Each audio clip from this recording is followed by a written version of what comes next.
Okay, good morning everyone. It is currently Sunday morning and I have church at around like 10, but since I like to be up early, I am up early so I can basically get some reading time in.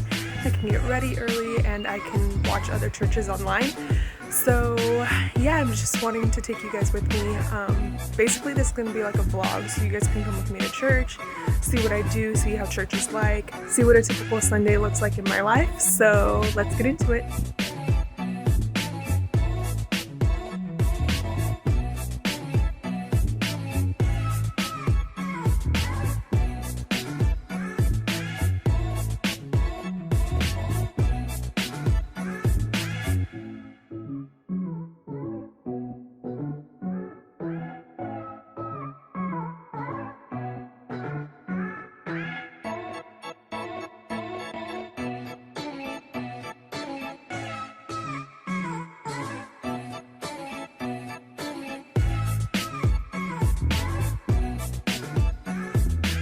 Okay, good morning guys. So I usually do like to read before or after church.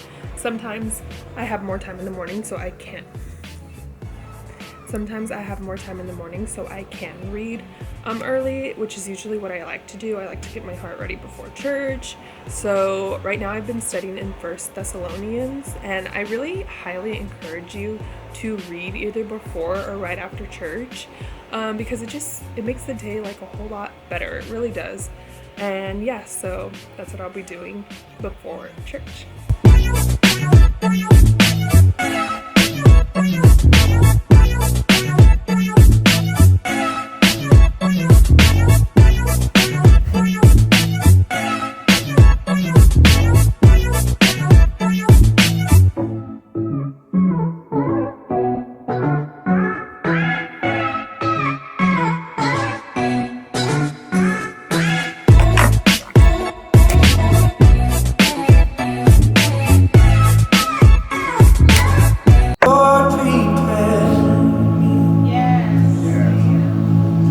Sanctuary, pure and holy,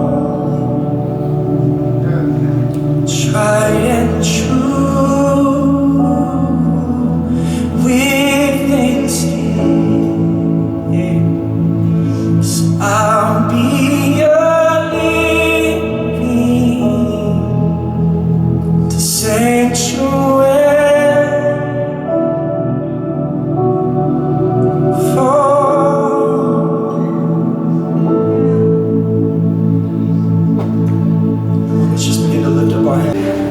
Jesus turns around.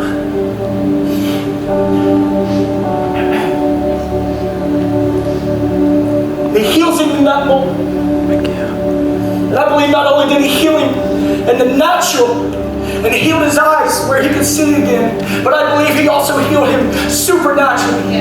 And that's when salvation became blind Bartimaeus. It was there in that moment. It was the reality of that there is a king that is passing through, that is coming through our aisles every time we lift up worship. And all you got to do is cry out to him.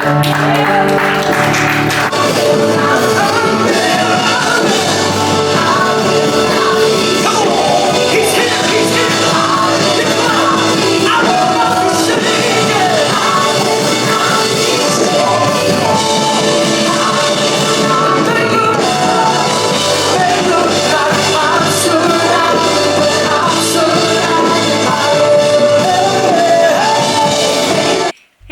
So I'm back from church and I did take notes and I did want to share them with you guys because I think it's really important to take notes at church because I feel like if you just listen to the preaching, you just do exactly that. You don't really gain anything when you just listen. For me at least, like I know when I take notes, like I need to not only take notes but then apply it to my life. So I'm gonna be sharing that with you guys.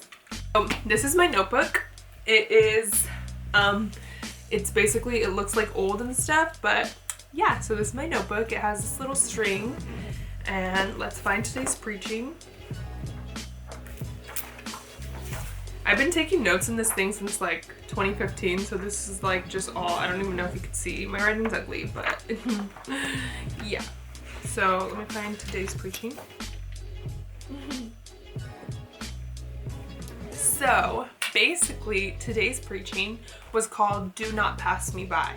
This was literally something that I actually needed today, which was like perfect. I was so happy that my pastor chose to speak on this topic because it really did speak to me.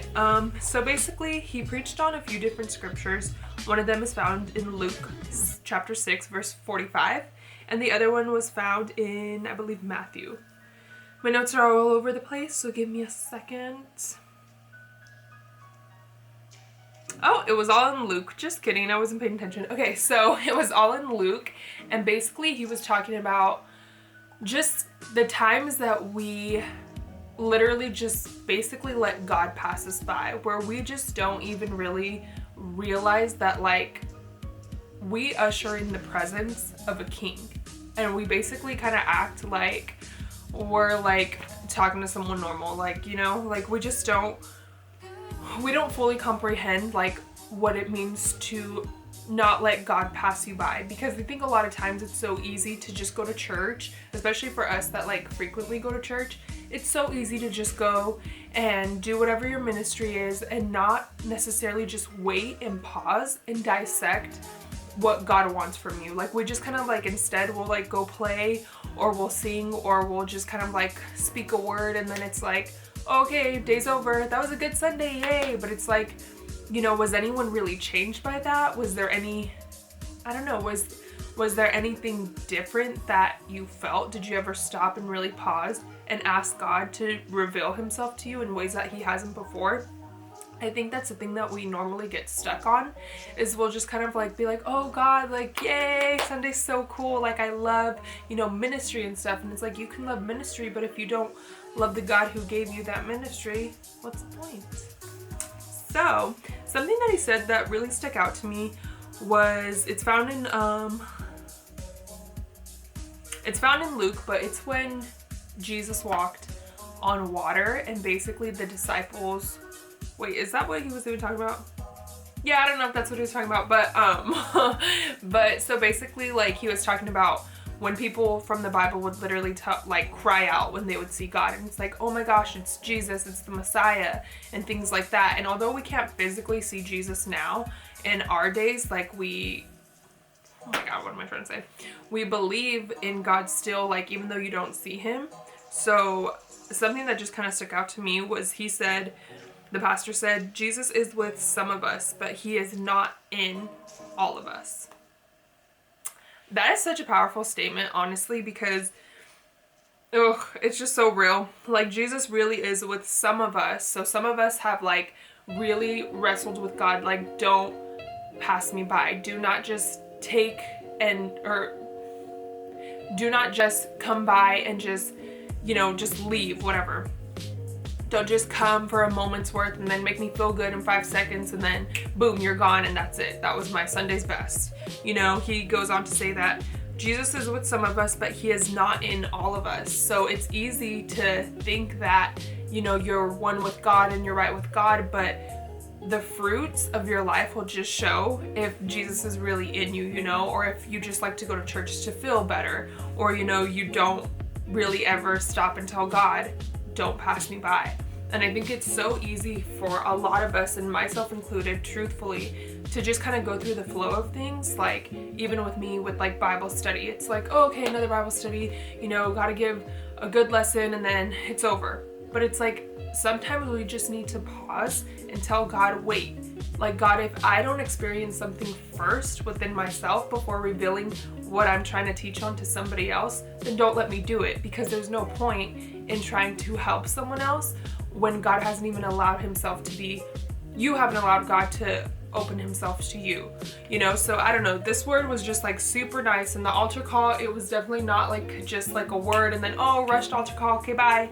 It was very nice, and the altar call wasn't rushed. It was like, you know, a whole don't pass me by type of altar call. So it was definitely like a very good Sunday. I feel very refreshed and super happy that I was able to experience this type of word, and I am going to apply it to my life. I'm not just gonna be like, oh God, yeah, that was so good, don't pass me by. You know, like I'm gonna apply it so it could have like meaning behind just hearing it on a Sunday.